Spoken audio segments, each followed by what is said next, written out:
প্রদীপের শিখায় অগ্নিদগ্ধ বৃদ্ধার জীবনের প্রদীপ নিভে গেল চিকিৎসাধীন অবস্থায়। চাঞ্চল্য রায়গঞ্জের বীরনগর এলাকায়। শনিবার দেহ ময়নাতদন্তের জন্য রায়গঞ্জ মেডিকেলের মর্গে পাঠালো পুলিশ। মৃতার পরিজনেরা জানান, মৃত বৃদ্ধার নাম জ্যোৎস্না সাহা, বয়স আনুমানিক 73 বছর, বাড়ি রায়গঞ্জের বীরনগরে। পরিবারের দাবি, বুধবার নিজের বাড়িতে পুজো দিতে গিয়ে প্রদীপের আগুনে অগ্নিদগ্ধ হন বৃদ্ধা। তাকে উদ্ধার করে রায়গঞ্জ মেডিকেলে ভর্তি করা হয়।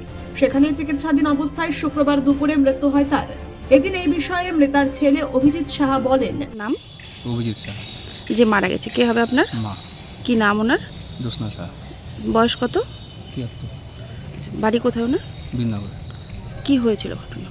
ওই পূজা করতে গিয়ে প্রদীপের শিখায় আগুনটা লেগে যায় গায়ে।